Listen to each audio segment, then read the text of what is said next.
Hello, everyone, and welcome to Internet Law Review. I hope you're having a good day. We are here with the sentencing for Amber Guyger, the cop in Dallas, Texas, who walked into the wrong apartment and shot her neighbor. We've got about 40 minutes worth of statements to the jury because in Texas, the defense has the right to choose whether they want the sentencing to be done by a judge or by a jury.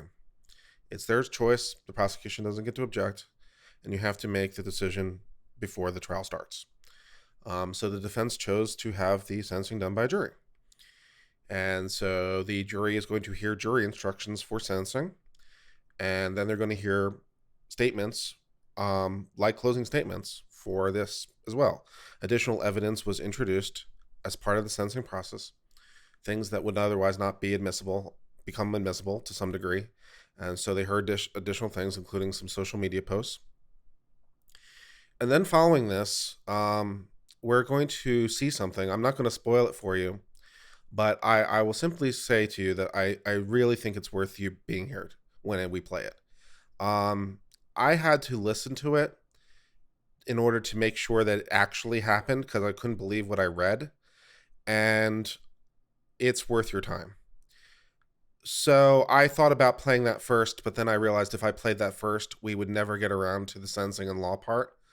So we're going to do the sentencing and law part, and then we're going to do that statement at the end. So this is going to be about 40 minutes worth of video, and we'll pause and explain along the way. So it might take, I don't know, hour 20 or something like that. And then at the end, we're going to listen to something without commentary from me. So, yeah. Good times. The cop was found guilty.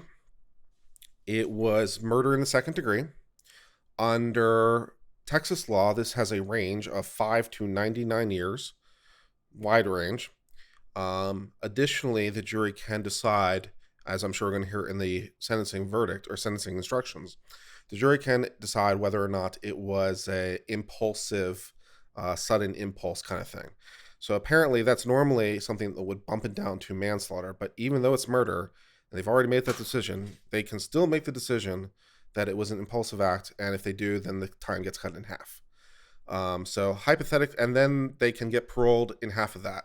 So hypothetically, at its absolute minimum, if they gave 5 and they gave the sentencing reduction and she got paroled, she would serve a year.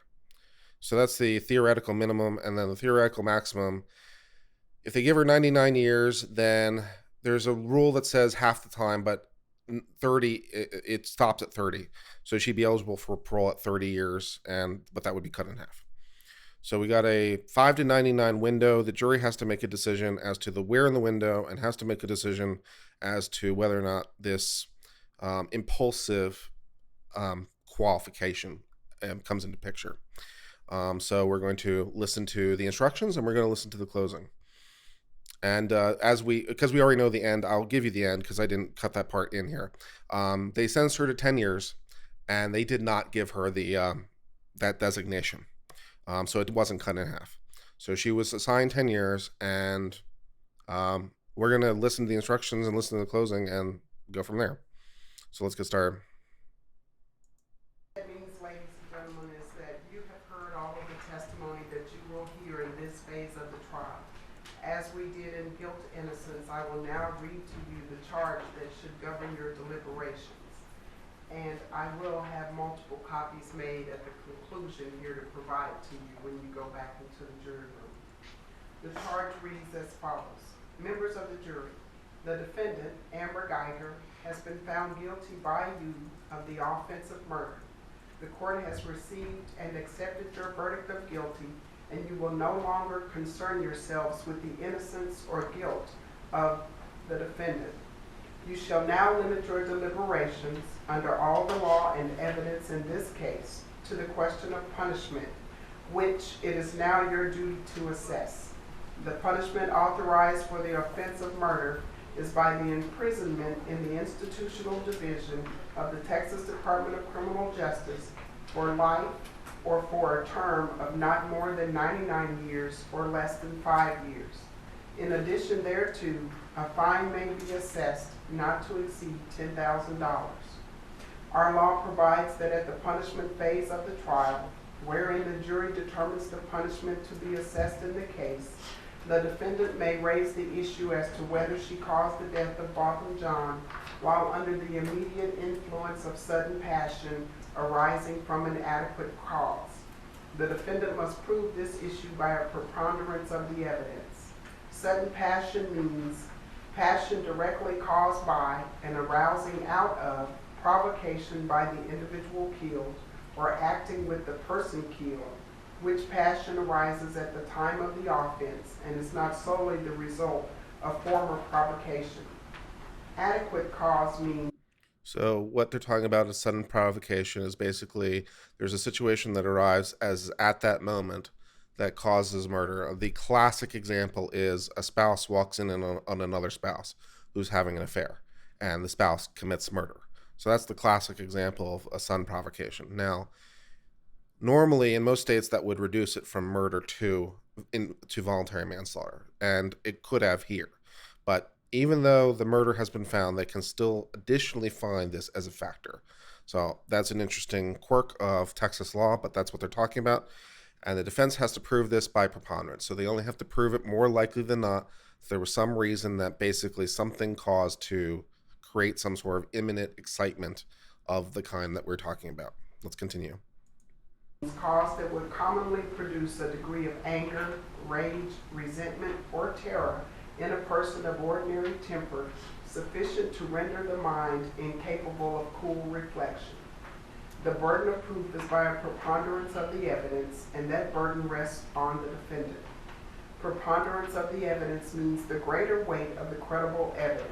If you find from the evidence by a preponderance of the evidence that on the occasion in question, at the time of the commission of the offense, the defendant, Amber Guyger, caused the death of Botham John, while she, Amber Guyger, was under the immediate influence of sudden passion arising from an adequate cause, you will so state in your verdict and assess the defendant's punishment at not less than 2 years, nor more than 20 years imprisonment in the institutional division of the Texas Department of Criminal Justice. In addition, you may assess a fine not to exceed $10,000. If you do not so find by a preponderance of the evidence, you will so state in your verdict and assess the defendant's punishment at life or not more than 99 years, nor less than 5 years imprisonment in the institutional division of the Texas Department of Criminal Justice. In addition, you may assess a fine not to exceed $10,000. You are instructed that in assessing the defendant's punishment, you may take into consideration all of the facts and evidence admitted before you in the full trial of this case, and the law as submitted to you in this charge and the charge heretofore given to you by the court. You are instructed that if there is any testimony before you in this case regarding the defendant having committed offenses or bad acts other than the offense of which you have found the defendant guilty, you may not consider such evidence unless you find and believe beyond a reasonable doubt that the defendant committed such offenses or bad acts, if any. The burden is upon the prosecution to prove such extraneous offenses or bad acts beyond a reasonable doubt. The prosecution's proof must exclude all reasonable doubt concerning the extraneous offense or bad act. Therefore, if you find and believe beyond a reasonable doubt that the defendant committed an extraneous offense or bad act, then you may consider such evidence in assessing the defendant's punishment. If you do not so find, or you have a reasonable doubt as to whether the defendant committed an extraneous offense or bad act, then you may not consider such evidence, if any, in assessing punishment. You are instructed that the defendant may testify in her own behalf if she elects to do so. But if she chooses not to do so, that fact cannot be taken as a circumstance against her, nor prejudice her in any way. The defendant has elected not to testify in this punishment phase of the trial, and you are instructed that you cannot and must not refer to or allude to that fact throughout your deliberations or take into consideration for any purpose whatsoever as a circumstance against the defendant. The length of time for which a defendant is imprisoned may be reduced by the award of parole. Under the law applicable in this case, if the defendant is sentenced to a term of imprisonment, the defendant will not become eligible for parole until the actual time served equals 1/2 of the sentence imposed, or 30 years, whichever is less. If the defendant is sentenced to a term of less than 4 years, the defendant must serve at least 2 years before the defendant is eligible for parole. Eligibility for parole does not guarantee that parole will be granted. So, just a brief note here, as I was saying in the introduction to the stream. So, in Texas, they have a parole system. To be eligible for parole, you have to serve half your time, and it's not automatic. So, after half the time or 30 years, whichever is less, she's eligible for parole. So, if she were sentenced to 99 years, then she'd be eligible for parole in 30, because anything more than 60 goes automatically to 30. Otherwise, it's half. So, she is, in fact, eligible for parole in 5 years because she was, in fact, sentenced to 10. But that's what they're talking about, giving that instruction about the parole. And it's interesting that they give that instruction. I would think that they probably wouldn't, to prevent from influencing the jury, but they did. So interesting. Let's carry on. It cannot accurately be predicted how the parole law might be applied to this defendant if sentenced to a term of imprisonment, because the application of that law will depend on the decisions made by parole authorities. You may consider the existence of the parole law.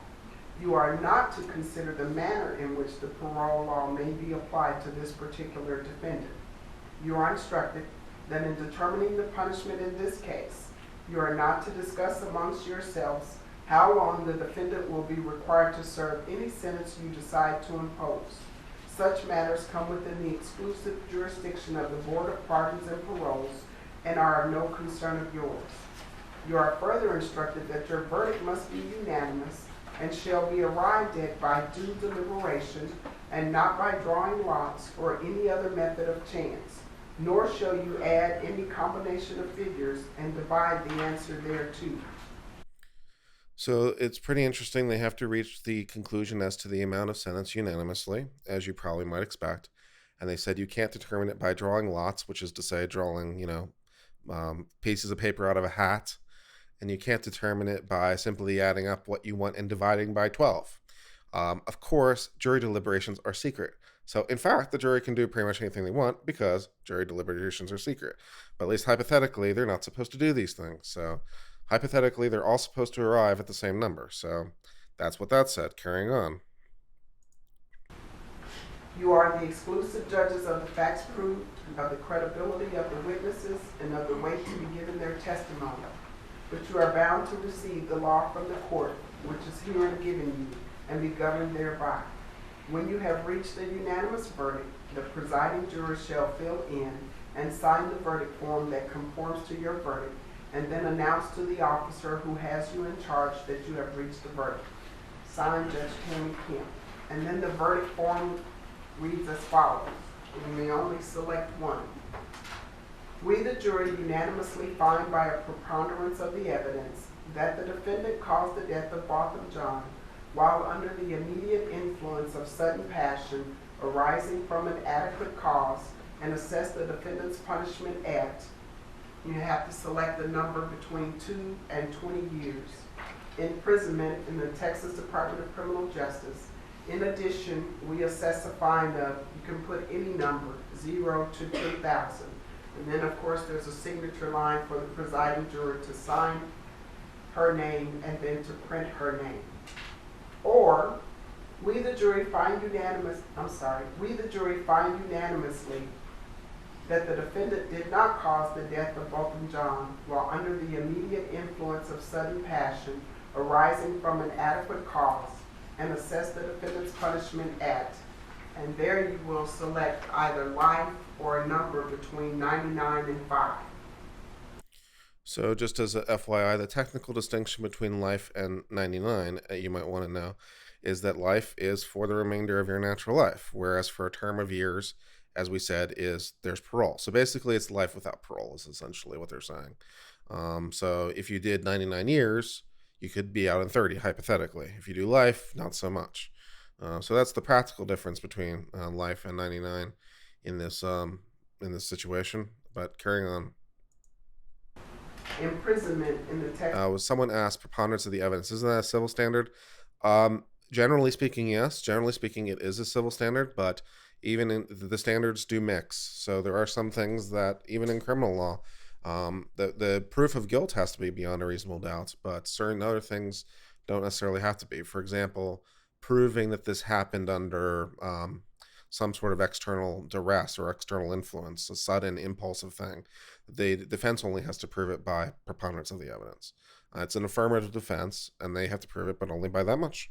So that's part of the reason. So as a general proposition, preponderance of the evidence is civil. That's correct, but there are exceptions to that, like there are in many things in law. Texas Department of Criminal Justice.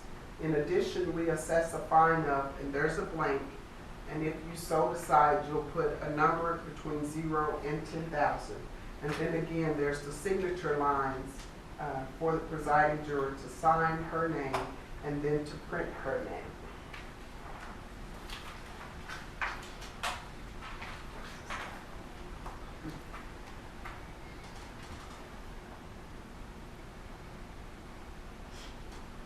What says the state? State's ready, Your Honor. May it please the court, counsel. All right, so that was the end of the instructions. The instructions didn't take very long. They weren't as complicated.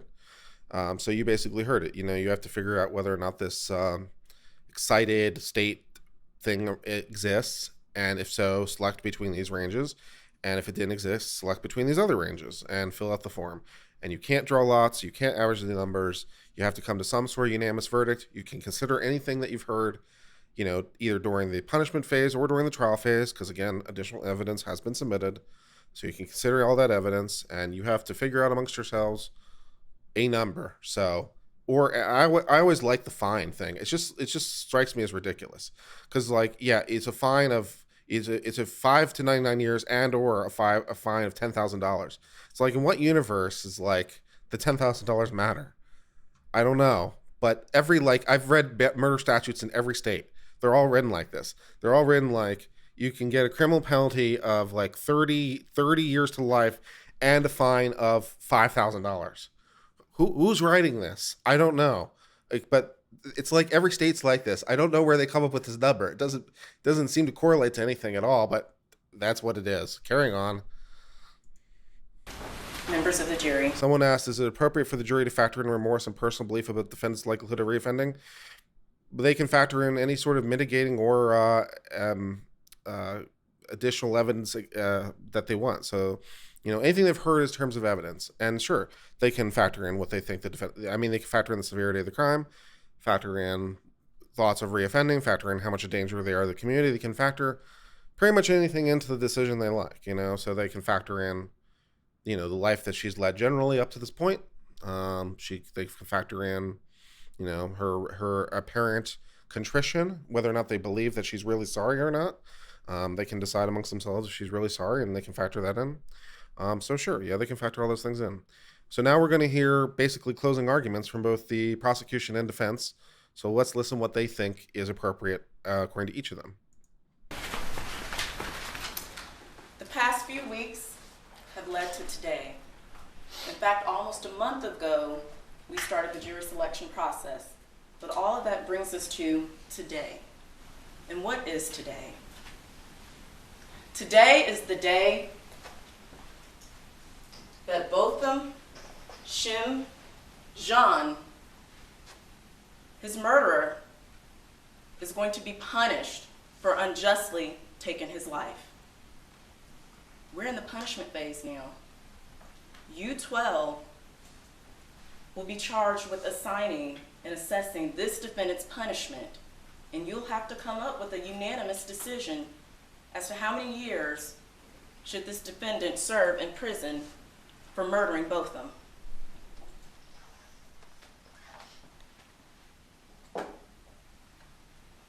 So where do we go from here? Where do we go from here?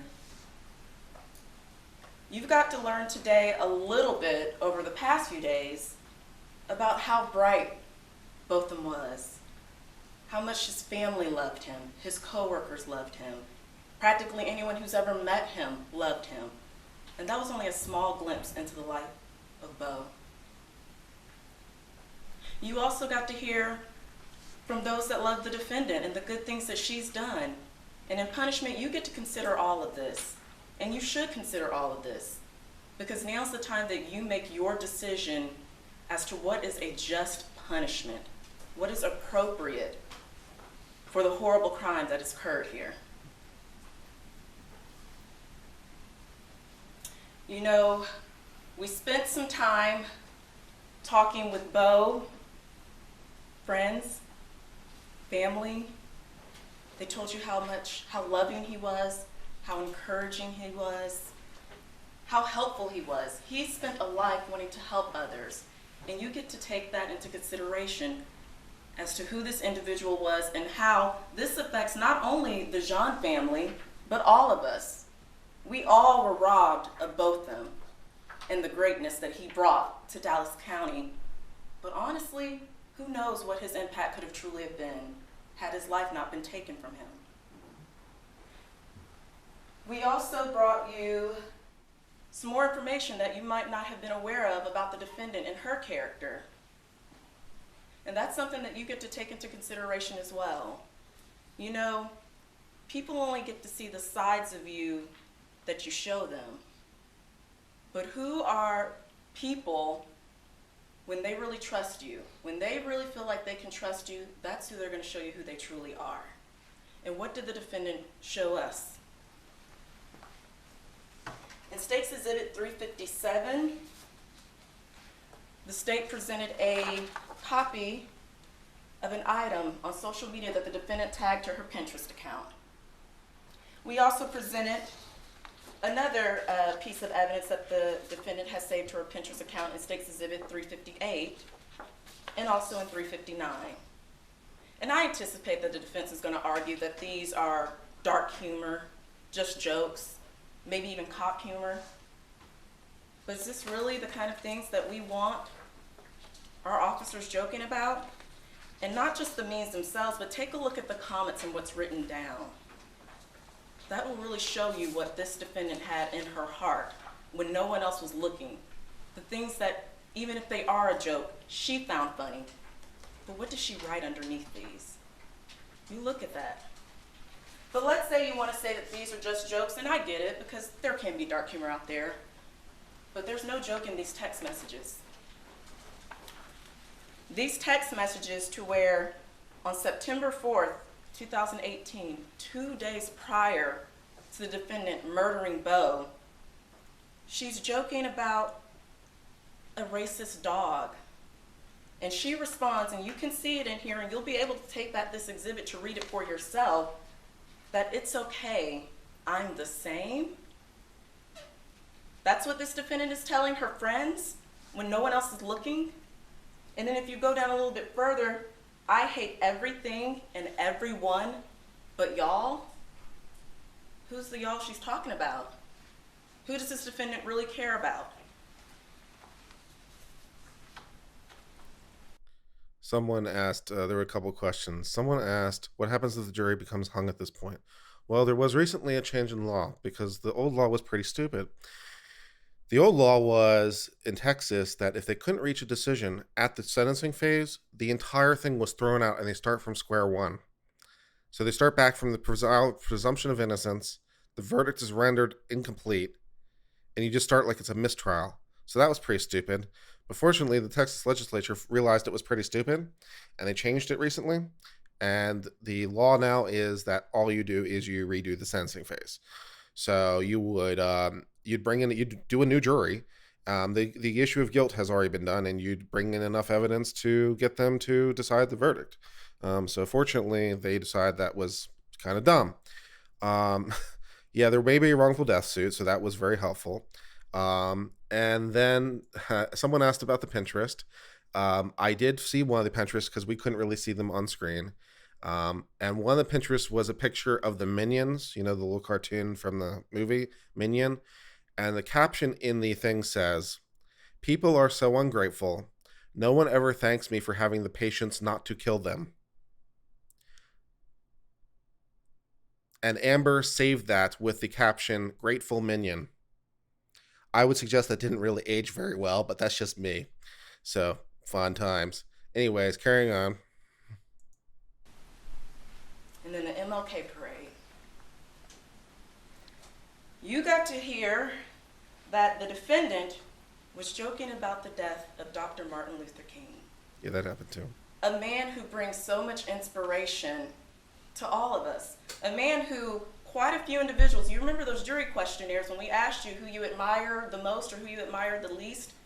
Guess whose name came up? Dr. Martin Luther King. And it should, because he talked about love, equality, justice, not judging a person by the color of their skin, but the content of their character. That's who Dr. Martin Luther King was, and that's why so many people admire him.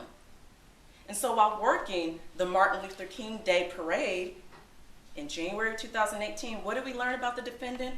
She's mocking his death. And if that's not bad enough, what does the defendant suggest other officers do to people who have gathered to celebrate Dr. Martin Luther King's legacy? She's suggesting the use of force by police. Just push them, or spray your pepper spray in the general area? Is this how we're supposed to be treating people? Is this what it means when we say we want to serve and protect the community? Which community are we talking about? Again, this is punishment. You get to take all of this into consideration, and you get to weigh this evidence. And each one of you can make that determination for yourselves. And last but not least, when that message the defendant sent about "I only care about y'all," we found out that the y'all might not include fellow officers, because the defendant and Martin Rivera seem to have certain thoughts about black officers. I don't know what you do with that. How does that make sense? A fellow brother or sister in blue, but we're going to make a distinction because of the color of their skin? And according to the defendant, they have different way of working, and it shows. Thank you, Judge. Again, these are the things that you get to consider when what is a just and appropriate punishment. And you'll have an evidence to take back with you, State's Exhibit number 356. In this exhibit, when you turn to page 6, and start at about 10:30 p.m. on September 8, 2018, you're going to see how the defendant truly showed her remorse for the death of both of them. While his family is planning his funeral, you're going to see what she and Martin Rivera were talking about and what they were planning to do. Is that a remorseful person? You get to decide that. And then lastly, I just want to say about this charge. When it comes to the fine doesn't go to the family. Do not concern yourselves about a fine. In fact, write 0 or none. That fine will not go to the Botham family. You can disregard that. But you'll have to come up with a number unanimously. There's a wide range of punishment for murder here in the state of Texas. 5 to 99 years or life. Some of you may say, this isn't a life case. Some of you may feel differently. Some of you say, this isn't a minimum case, and don't let the defense get up here and disrespect you by telling you that this case is deserving of a minimum punishment. You've heard who Botham was and what he means to his family and all of us. This is not a 5-year, 10-year, or 15-year case. And I'm confident that when you go back there to deliberate, you will assess a just and appropriate punishment.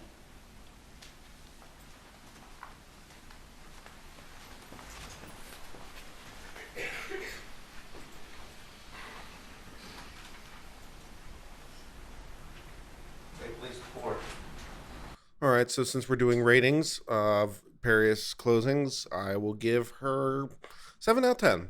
I think that is a very good performance, roughly presents a good case.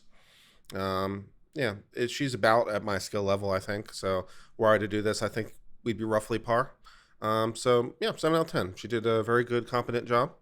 Nothing exceptional, but it was very serviceable. So, yep. Let's see what the defense has to say. Counsel. members of the jury.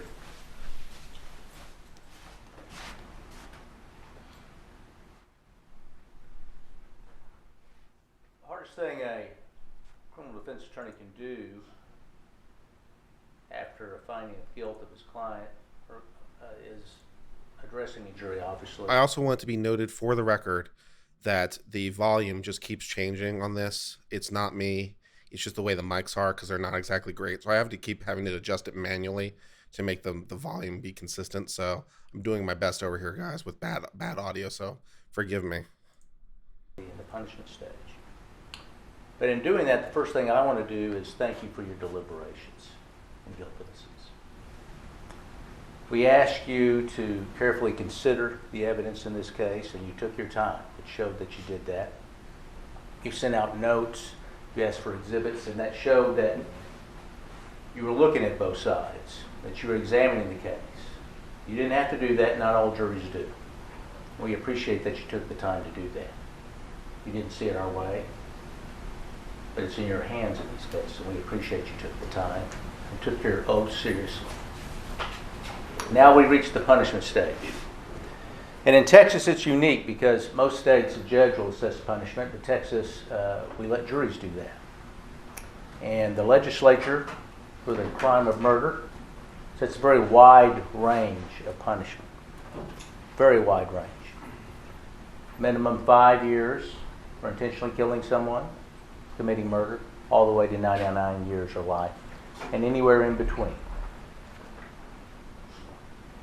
Now in this case, when we reach the punishment stage, the rules also allow the state of Texas to put in any offense, any bad acts they so choose that are relevant to this case for your consideration.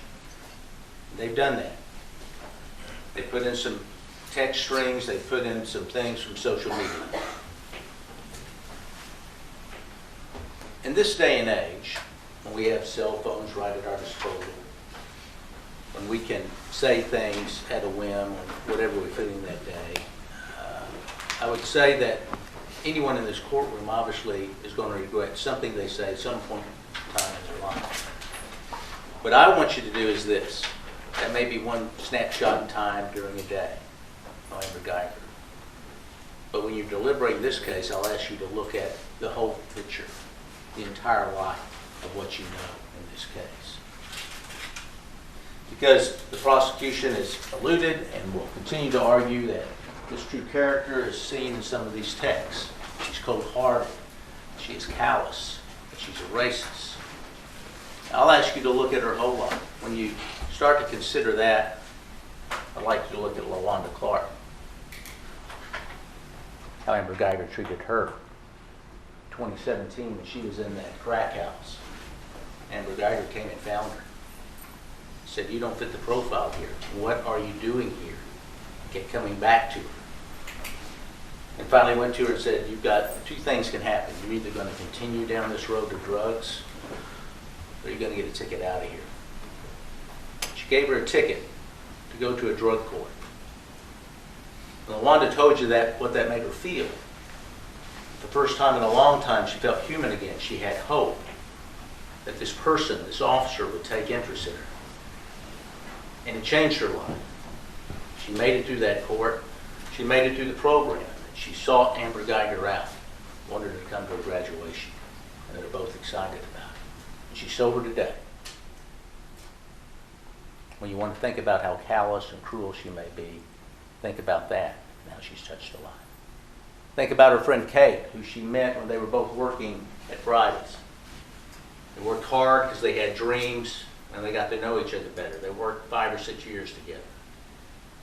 You get to know a person when you become close and click, like Kate said they did. You spend every day working together. You talk about their dreams. They became good friends. That continued. She told about one story when Amber drove all the way from Forney to Mansfield and then up to Frisco to help her get a changing table because she was expecting her firstborn. That the table dropped and Amber went and got it. It's just a little story, but little stories tell you about character. When you consider how callous and cruel, or if you believe she's a racist, think about that. Or her friends Maribel and Brenda. You've noticed in 7th grade, 9th grade. Became close as best friends going to school. Remained so afterwards. Started a mariachi band together. She embraced their culture. Close friends. They say they can trust her more than anyone. Think about that when you're considering how cruel and heartless, or if you believe she's truly as a racist. I want you to think about also what her family said. They're a close family. Amber was always an energetic, young, and bubbly child. We know that when she was 6, she was sexually abused. We know that she had some counseling. Her sister told us that she kept that inside. Maybe when Maribel said she didn't think Amber thought she deserved the love, that's what she was talking about, effects of that. But she never wanted that to hold her back. She kept it inside and kept moving forward and had goals. She worked hard since she was 16. She wanted to be financially independent. She wanted to meet her goals, put herself through school. She'd work 40, 60 hours a week to achieve that, support herself. She's always been close to her mother, who you can see is not in the best of health. She checks on her as a good daughter will. Not all daughters do that. Not all sons do that. But she does when you think about her character and what her true character is. Please reflect upon that. Reflect upon those friends when they say she's the best friend they've had, the protector, the always there for them, always ready to surprise them, doing small things for them without being asked. Those people can judge character. They can judge a good person. The punishment range, as I told you, is very wide. The legislature, for intentionally killing someone, for murder, put it as low as 5 and up to 99 years or life. Why did they do that? I believe they did that because they recognize that every fact situation is different. Every murder is different. Everyone is unique, and they wanted a jury to have a full range of punishment to decide what is appropriate in each and every individual case. Some cases should be decided on the very high end, and some cases on the low end. What do you think they were thinking about when they thought of the high end? Were they thinking of someone who has dedicated their life and tried to do the right thing, worked hard, been a public servant, who went home one day without any intention in their mind of wanting to take a life, just wanted to go home, and they made a series of terrible, terrible mistakes. They made a decision in a moment of fear, of confusion, and took a life. I don't think they were thinking about that situation when they were thinking of what's deserving and heavy in a murder case. I think they were thinking about people you've seen or heard, maybe the career criminal, someone who murders and takes a life for hate, for self-gain, who does so without remorse, who's never been a valuable member of society. I believe that's what they had in mind when they're thinking about sentencing someone to a long number of years, someone who has to be kept away from society because they're dangerous and will hurt people again. I believe that's what they had in mind. I think on the lower end, they're thinking of sometimes people make terrible, terrible mistakes. And they have to be held accountable, but their life shouldn't be over. They can still be recovered and they can still be valued. All life is precious. Every individual killed in a murder case is a precious life. So we have this wide range of punishment.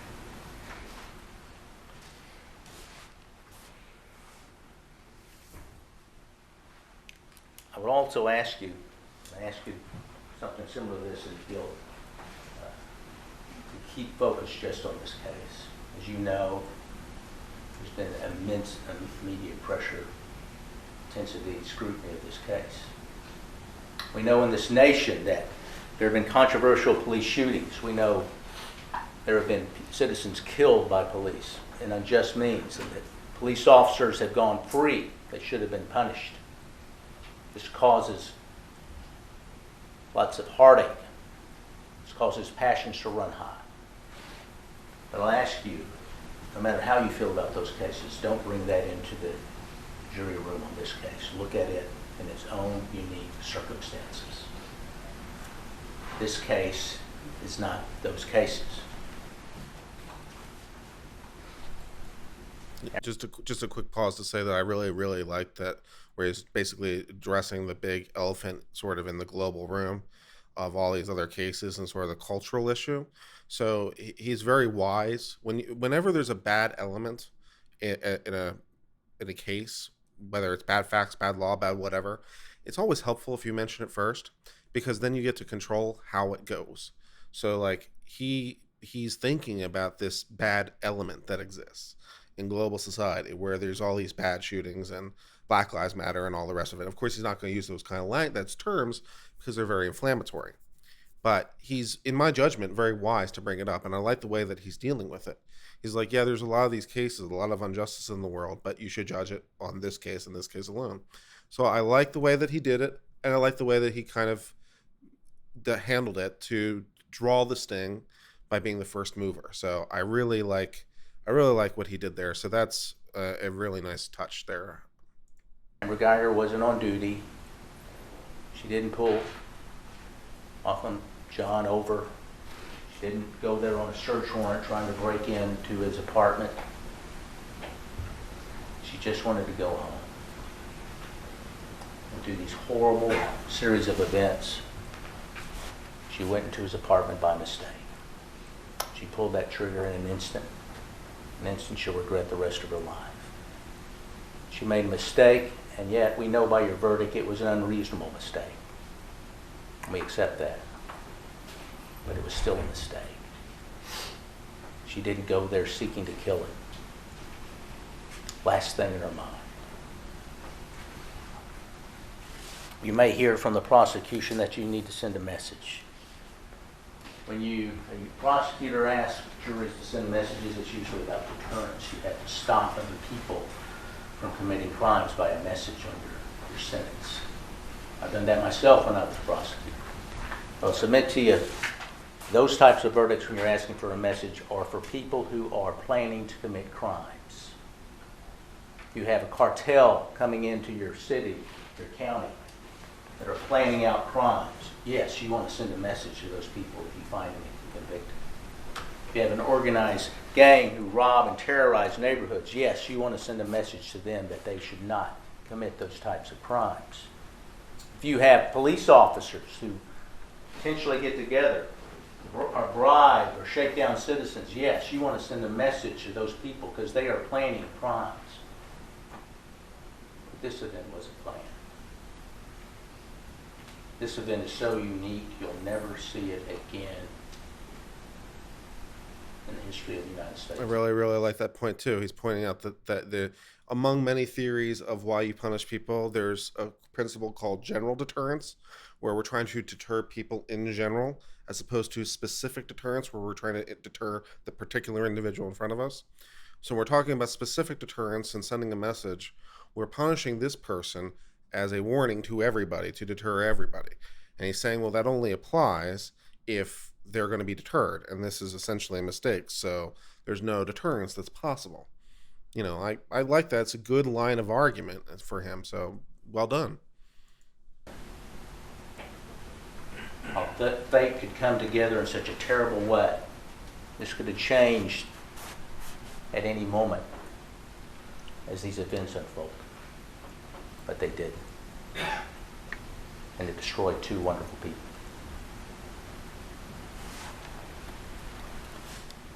I'll ask you to review Amber Guyger's full life. See the good in her, the love her family has for her, friends have her, the love and the good things she's done. She was a public servant. She put her life on her line every day she went to work. I don't think anyone doubts she would have given it. We know before you start deliberations that Amber Guyger is a convicted felon. She'll be a convicted felon the rest of her life. We know she's going to go to prison. We know that she's a cop, an ex-cop who's going to go to prison. We know she's a cop that's going to go to prison for a crime that's been the most publicized in this county in years. And we know she can't hide there. You can imagine what awaits her. And if and when she gets out, she'll still be marked. She can't hide because of this case. She'll be shunned. She'll be a pariah. But it's nothing what punishment will be for herself. Because Amber Guyger has a conscience. She's shown true remorse. You've heard that from her friends, her family. You saw it on the stand. She feels horrible for what she did. And for the rest of her life, every day, every hour, every minute, she'll think of what she did to both of them, John, and regret it in every bit of her soul. Thank you. All right, so at least for my money, he was a little better than the prosecution. I'm gonna say he's 8 or 8.5. I thought he did a very, very solid job. To those who are asking about the attorney issue, I don't know the full story, but the person who gave the closing statements for the guilt phase is still sitting there. So it's not like he's not an attorney for her anymore. It's just a different guy. And for that matter, the guy who gave the closing statement for the prosecution is not the guy anymore. Now it's a woman. So it's not completely unheard of for there to be multiple attorneys, particularly on murder or other big cases. It's not particularly unusual for them to switch in terms of like some will deal with some witnesses, some will deal with others, or they'll split up roles in other ways. This guy was way better than the other guy. I don't know where he was during the trial phase, but I really wish he'd given the closing statements during the is she guilty phase, because the other guy was well, what is a word that I can say other than incompetent? Because incompetent implies something in terms of professional ethics, and I don't want to go that far. Left a lot to be desired. How about that? So, yeah, he was much better. Personally, for me, better than the woman. I give him 8, 8.5. I thought it was very solid. Good job. Let's see what happens next.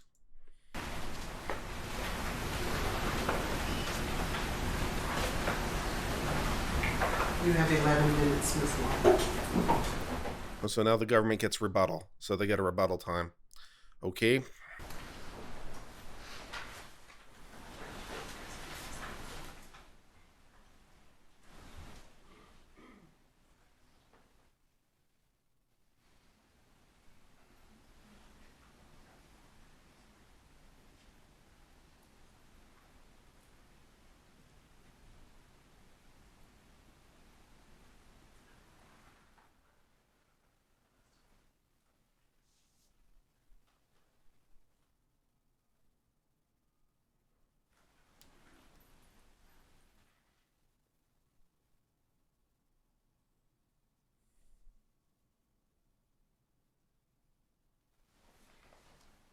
May I please the court, opposing counsel?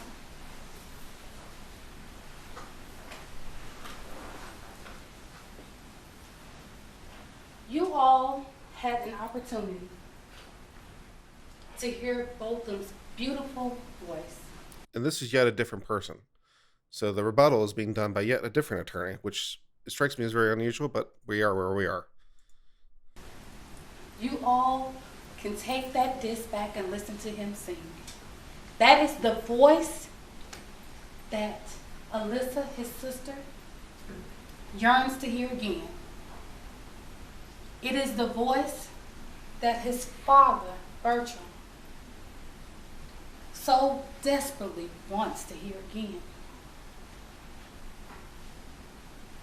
The voice his mother,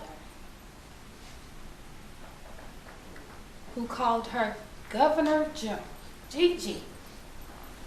That's what she took from that family. And for them to stand up here and talk about sudden passion is Judge, I disrespectful. didn't mention sudden passion at all. I'll object to It's stating in, that. It's in the charge. it's in the Judge, charge. and they agreed to that. Just incidentally, like objecting during a closing, even if you can, is probably not advisable. It's just bad tactics. It looks really cheap. So he's technically right. She's about to overrule him, but still, even if she was going to win, it's a bad idea. I understand, Okay. but it is in the charge. But I She didn't may know. argue the charge. Counsel did not argue sudden passion, but the state is permitted to argue the charge. Let's talk a little bit about sudden passion. One, sudden passion is a reasonable person standard. Two, it does not apply here because Botham did not provoke his own death. He didn't provoke his own death. So take that sudden passion, move it to the side. So now let's talk about what was left after her actions. After she went in and did what she did, what was left? You have a family that will never be the same. Never. You have a community in St. Lucia that will never be the same.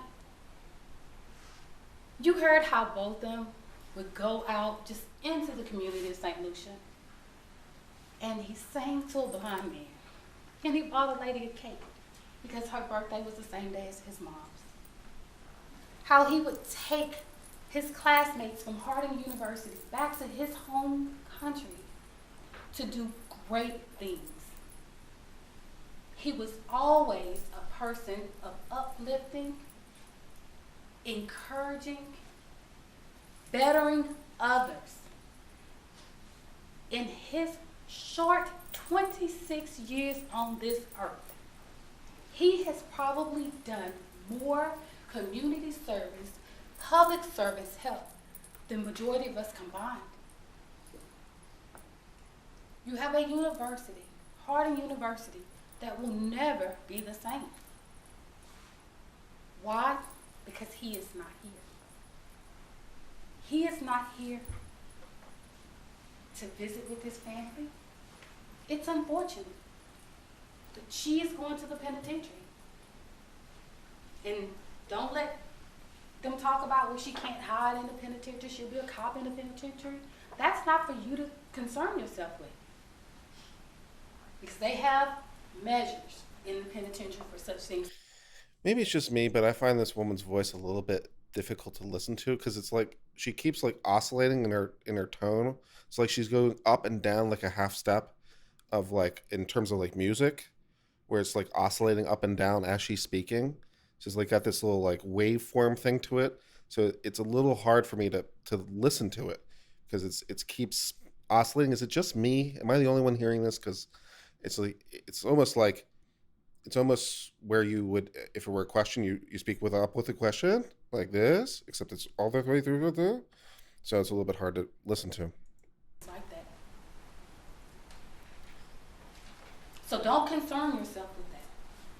The only reason we all sit in this courtroom today is because of her actions. And for her actions, there must be consequences. We heard Miss Allison talk about this past Sunday, while many of the people in Dallas County were talking about the Cowboys and Saints game. Guess what this family was doing? They were mourning because yet another year has passed that they were not able to celebrate Botham's birthday with him.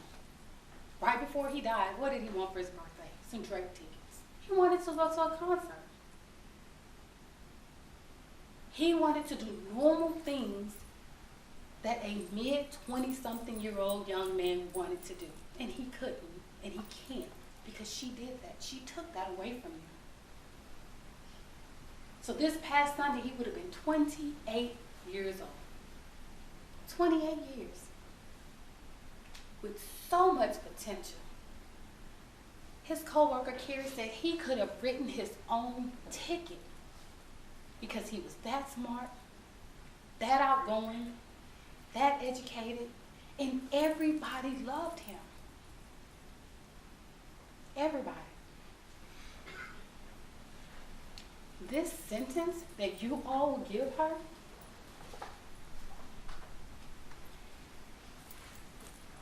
it can be anywhere on that spectrum. Anywhere. It just needs to be unanimous. And you think about, when you give that number, you think about those people sitting over there in red. You think about that family, that they can't call him, they can't write him, they can't go visit him. These are all things that her and her family can get to do still today, even inside of the penitentiary. You think about the Christmases, the Mother's Days, the Father's Days. Bertram said, I took my baby, I made his bottles, I took him to school every day. We talked all the time. And he has this hurt and this pain in his heart that will never, ever be the same. It will never be the same. And so I want to leave you all with this.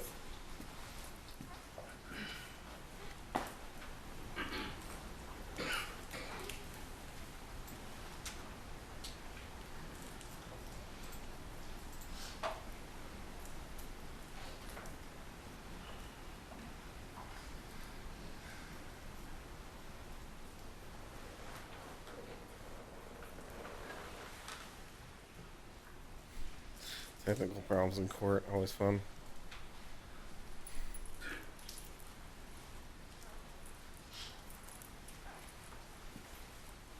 Bolton's pastor preached a sermon at their church, and he made this quote, and it was something that resonated with me.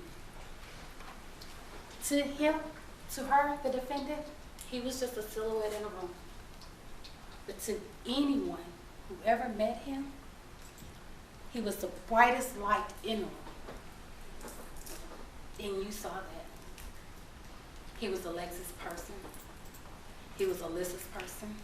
He was Brent's person. All of those individuals loved, cared, respected, and cherished every moment they had with both. So when you go back and you think about that, I'm going to ask you, I'm going to encourage you that the number you return should be no lower than 28 years, because that would have been what both of them would have celebrated on Sunday, his 28th birthday. It should be no lower than that. It's even at the short age of 26, he had a lot of life to give. He had a lot of love to give, not only to his family, but his community, his co-workers. And it should not have had to happen the way it did. This offense, this day, today is the day. Today is the day that you tell us, you tell her actions deserve consequences. Thank you.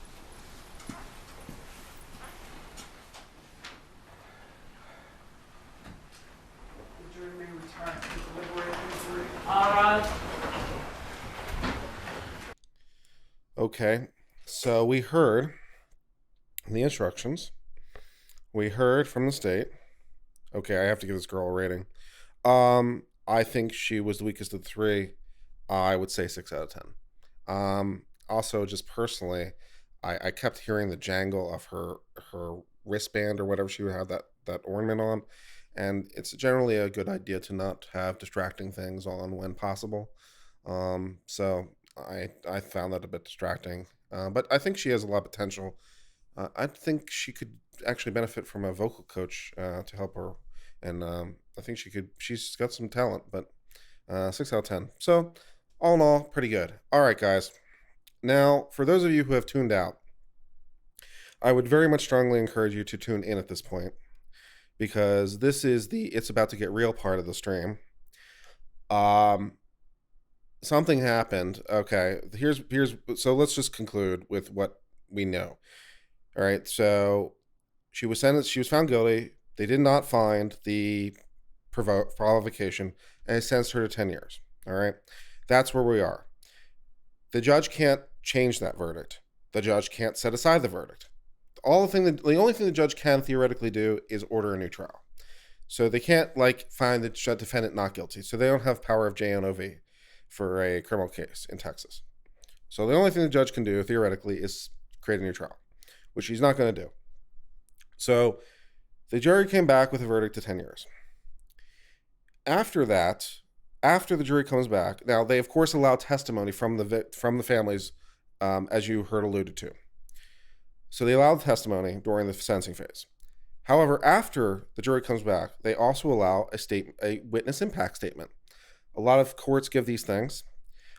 This is a little bit different because it happens after sentencing has already occurred. Normally it's before sentencing occurs. And it's also different because it's technically off the record. There's no court reporter.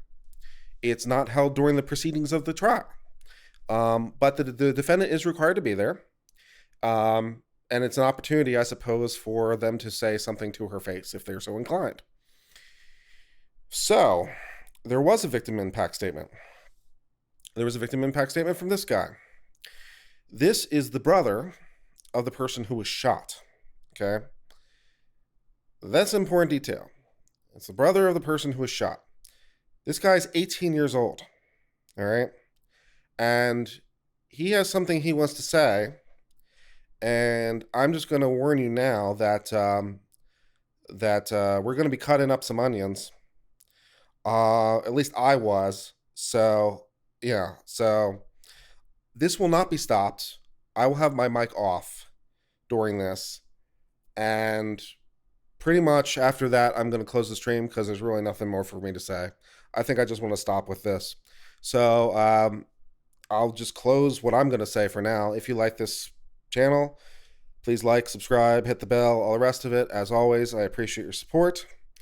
And we are going to conclude with the victim impact statement from the victim's brother, and also I guess we'll refer to it as a statement from the judge, and you'll see why when we're done. So you've been sufficiently prepared. So here we go, guys.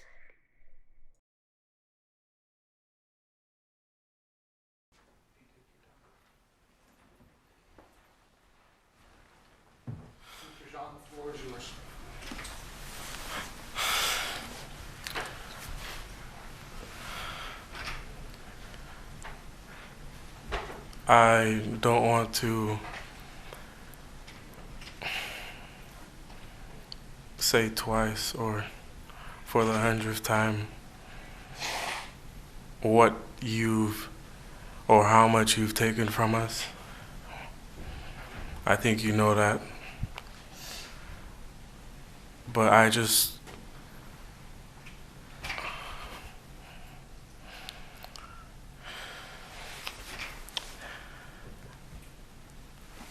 I hope you go to God with all the guilt,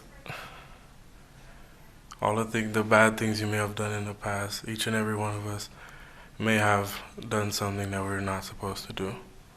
If you truly are sorry, I know I can speak for myself. I forgive you. And I know if you go to God and ask Him, He will forgive you.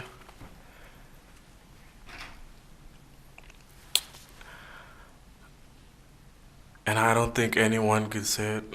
Again, I'm speaking for myself, not even bad for my family. But I love you just like anyone else. And I'm not gonna say I hope you rot and die just like my brother did, but I personally want the best for you. And I wasn't gonna ever say this in front of my family or anyone, but I don't even want you to go to jail. I want the best for you. Because I know that's exactly what both of them would want you to do. And the best would be give your life to Christ. I'm not gonna say anything else. I think giving your life to Christ would be the best thing that both of them would want you to do. Again, I love you as a person. And I don't wish anything bad on you.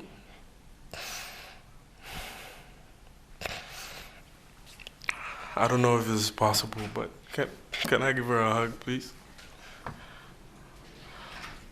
Please? Yes.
Thank you very much.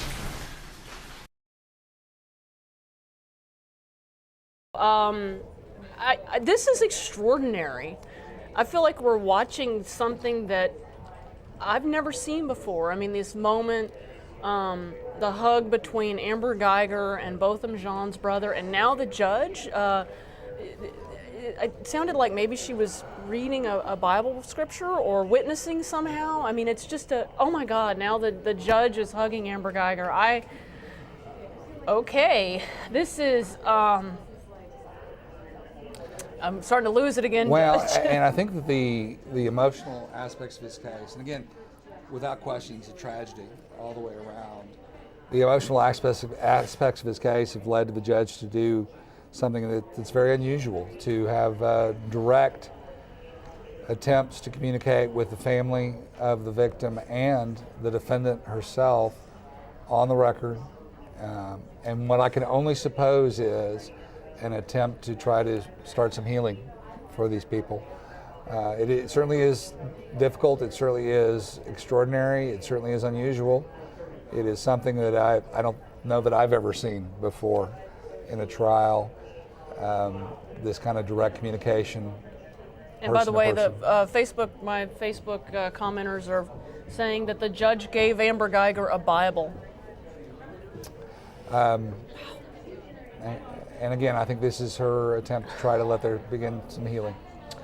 I'm really having a hard time holding it together here because it's something. There's a lot of powerful emotion involved in the case for sure, and anytime you see somebody willing to go above and beyond the easy anger, retribution, emotional reaction, that's inspiring. That's something, you know, from a Christian perspective, that's the Old Testament. The angry Right. God, you know, from a Christian perspective, it's love and forgiveness and loving your neighbor as yourself. It's just, it's an amazing thing that we're witnessing in this courtroom. and again, a true Christian approach to life and to people is that forgiveness, that true ability to be selfless and give